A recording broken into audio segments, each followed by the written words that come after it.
अब बात करते हैं न्यूरॉन के टाइप्स की। ठीक है, types of neuron. Types of neuron.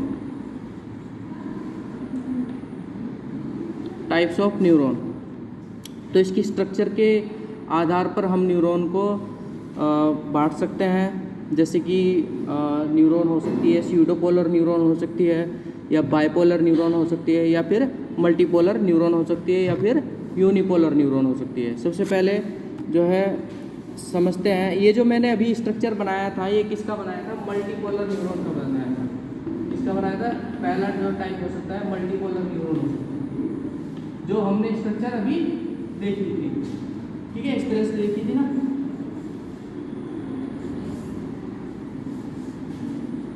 इस तरह से देखी थी। और ये जो है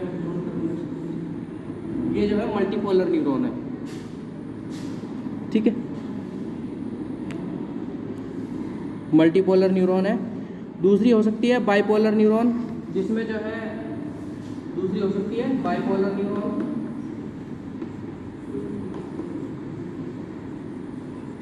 जिसमें जो है सेल बॉडी बीच में हो और इसमें जो है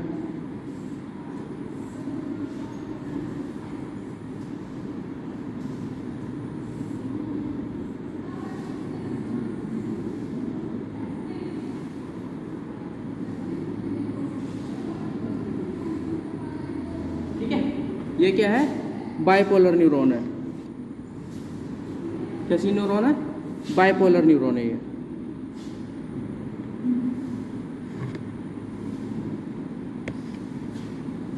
तो यहाँ से सिग्नल जो है इस तरफ जा सकता है या फिर इस तरफ जा सकता है। बाइपोलर न्यूरॉन है। फिर एक है स्यूडोपोलर न्यूरॉन। एक है स्यूडोपोलर न्यूरॉन। स्यूडोपोलर न्यूरॉन कैसे हो सकती है?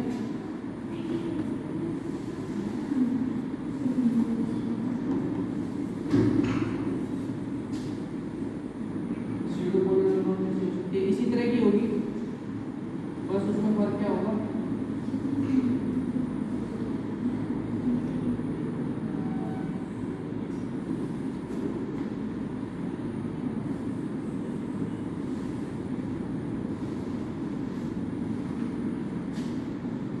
ठीक है, ये किस तरह की न्यूरॉन है? स्यूडोपोलर न्यूरॉन है।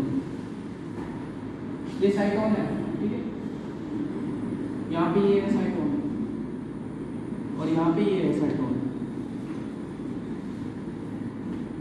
ठीक है, ये है स्यूडोपोलर न्यूरॉन। फिर एक होती है unipolar neuron. Unipolar neuron.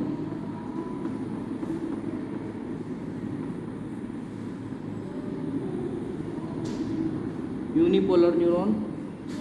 Unipolar neuron किस तरह की होगी? जिसमें जो है सेल बॉडी से जो सिग्नल है वो सीधा एक्सॉन की तरफ जाएगा, एक्सॉन से होता हुआ डेंड्राइट की तरफ जाएगा।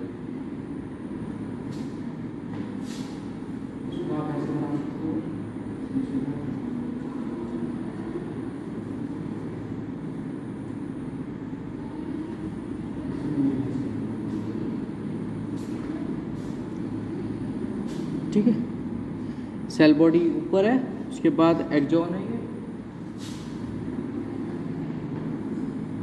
और ये जो है डेंड्राइट है।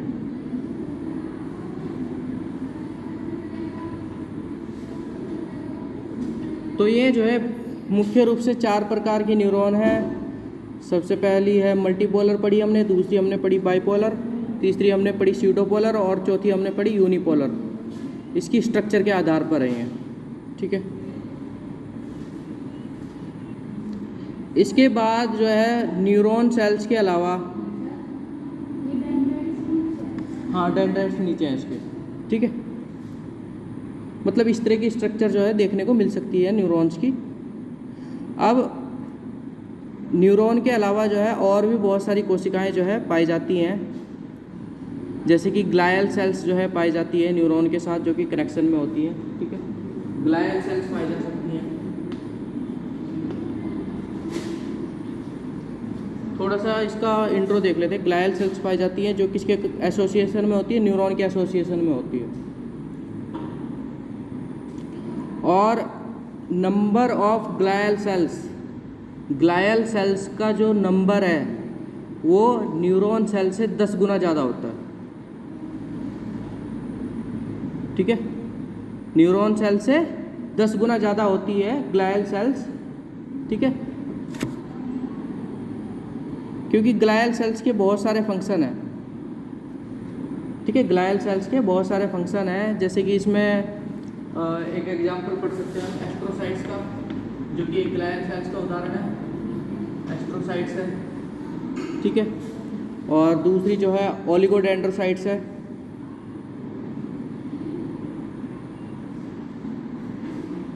एस्ट्रोसाइट्स है, दूसरी जो है ओलिगोडेंड्रोसाइट्स है।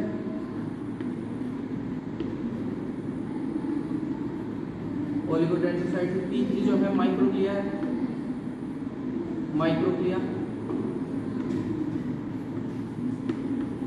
माइक्रोग्लिया। ये सारी ग्लायल सेल्स है। ये जितनी भी मैंने लिखी ना अभी तक, 3 जो सेल्स हैं लिखी, अभी बता रहा हूँ। जैसे कि ये एस्ट्रोसाइट है, ये कैसी है, स्टार शेप है। ठीक है, और हमारे ब्रेन के अंदर, हमारे स्पाइनल कॉर्ड के अंदर ये प्रेजेंट होती है, और उसका मुख्य काम क्या है, ये न्यूरॉन को न्यूट्रिशन देती है। ठीक है, तो it provide nutrition to the neuron. कौन, एस्ट्रोसाइट्स। ठीक है, it provide nutrition to the neuron. Astrocyte में लिख सकते हो आप, provide nutrition to the neuron. ठीक है नेहा, समझ में आया? जो एस्ट्रोसाइट्स कोशिकाएं हैं वो न्यूरॉन को क्या देती है, भोजन देती है। ठीक है, और भी इसके कुछ काम है, बस इतना समझ लो आप। क्या देती है, पोषण करती है उसका। ठीक है, ओलिगोडेंड्रोसाइट्स का काम क्या है, ये माइलिन शीथ बनाती है, एक कवरिंग बनाती है न्यूरॉन के ऊपर। कौन, ओलिगोडेंड्रोसाइट। ओलिगोडेंड्रोसाइट का क्या काम है, मेक माइलिन शीथ, बस इतना लिख दो, माइलिन शीथ। एक तरह का आवरण जो है चारों ओर बनाती है न्यूरॉन के। कौन, ओलिगोडेंड्रोसाइट्स। किसमें, सीएनएस की बात कर रहे हैं हम। सीएनएस मतलब सेंट्रल नर्वस सिस्टम में जो भी न्यूरॉन्स उपस्थित हैं, हमारे केंद्रीय तंत्रिका तंत्र में जितने भी न्यूरॉन्स उपस्थित हैं, उसके चारों ओर का जो आवरण है जिसे माइलिन शीथ कहा जाता है, वो किसके द्वारा निर्माण किया जाता है, ओलिगोडेंड्रोसाइट्स के द्वारा। ठीक है, तीसरी है माइक्रोग्लिया। ये जो है, जो भी सेल मर जाती है, ठीक है, उसको ये खा जाती है। मतलब एक तरह से साफ सफाई का काम जो है इसका है। जो भी वहाँ पर कूड़ा करकट है, जो चीज़ टूट गई है, फूट गई है, और वो कूड़ा करकट पड़ा है वहाँ पर, सेल का टूटे फूटे जो है चीज़ें पड़ी हैं, तो उसको जो है कौन सफाया करता है, माइक्रोग्लिया करती है। ठीक है, तो ये क्या है, ब्रेन की फैगोसाइटिक सेल्स है। समझ में आया ना? कौन, माइक्रोग्लिया। माइक्रोग्लिया हमारे ब्रेन में उपस्थित एक ऐसी कोशिकाएं हैं जो क्या करती है, सफाई का काम करती है। कैसी सफाई, जो सेल का कूड़ा करकट, मरी हुई सेल है कोई, ठीक है, या मरने वाली है और उसकी हालत जो है गंभीर है, तो उसको खा जाती है। ठीक है, अब उसके चांस है कि वो मर जाएगी, तो उसको खा जाती है। कौन, माइक्रोग्लिया। लिख भी सकते हो आप ये चीज़ें। ठीक है, कि उसको खाने का काम, एक तरह से कैसा काम है इसका, बस ये लिख दो।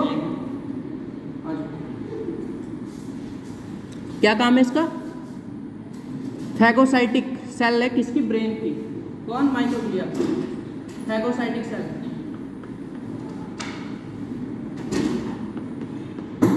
Phagocytic cell of brain. Phagocytic cell of brain.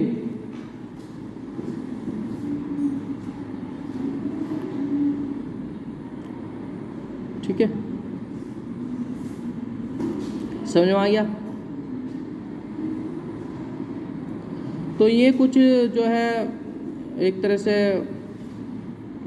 हैं स्पेशल कोशिकाएं। एक और कोशिका का नाम लिख लो आप, स्वान सेल्स, इधर लिख देता हूँ मैं। और भी है वैसे तो बस ये important, Schwann cells. Schwann cells का काम क्या है? स्वान सेल्स का क्या काम है? ये माइलिन शीथ का ही निर्माण करती हैं, लेकिन कहाँ पर? पीएनएस में।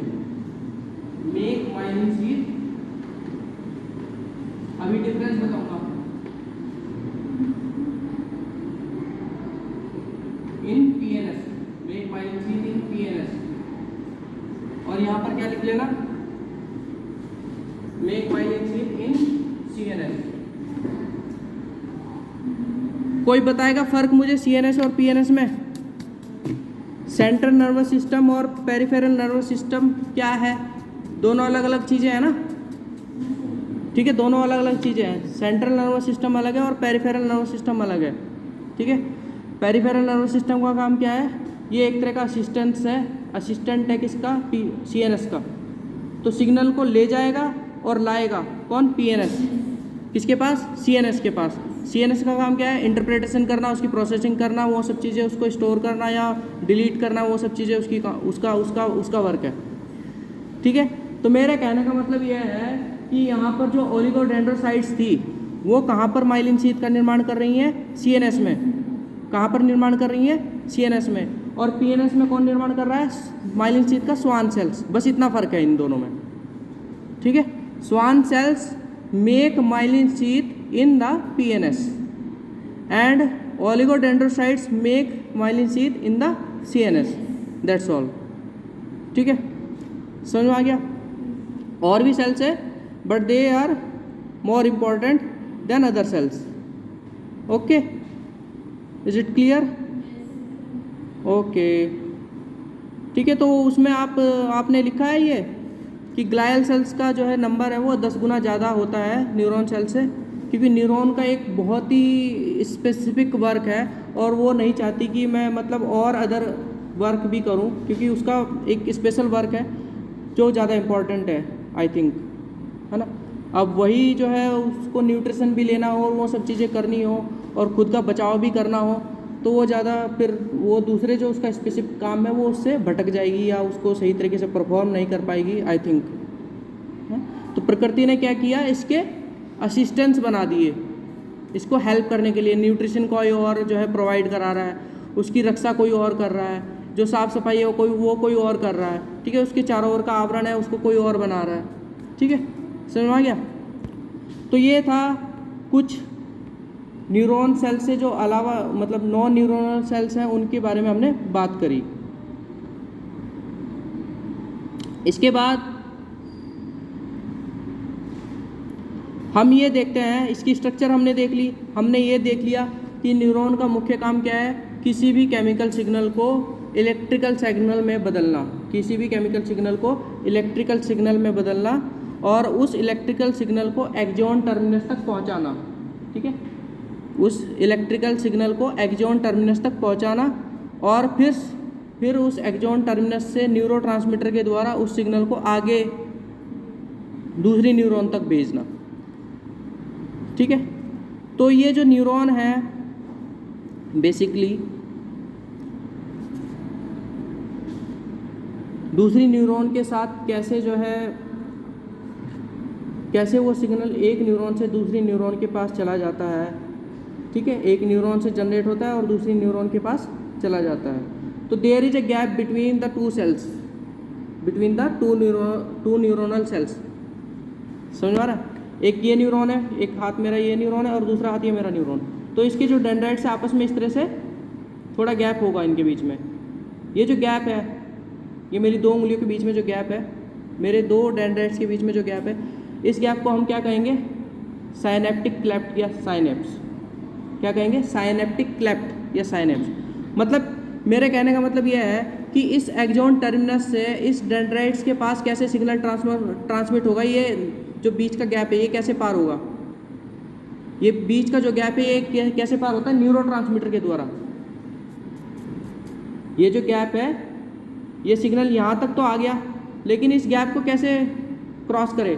इस गैप को कौन क्रॉस करेगा? न्यूरोट्रांसमीटर, वही हेल्प करता है वहाँ से इस गैप को क्रॉस करने में और इस सिग्नल को यहाँ तक पहुँचाने में दूसरी सेल तक।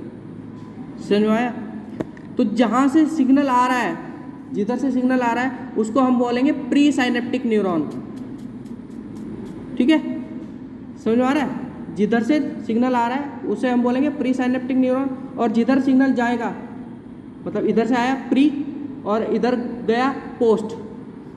ठीक है, प्री साइनेप्टिक न्यूरॉन ये वाली है जिधर से सिग्नल आया, और पोस्ट साइनेप्टिक न्यूरॉन ये है जिधर सिग्नल ट्रांसफर हो गया। ठीक है, तो सिग्नल जो है दूसरी न्यूरॉन के पास जा सकता है। ठीक है, मतलब आप इसको इस तरह से देख सकते हो। चलो इसको पढ़ते हैं।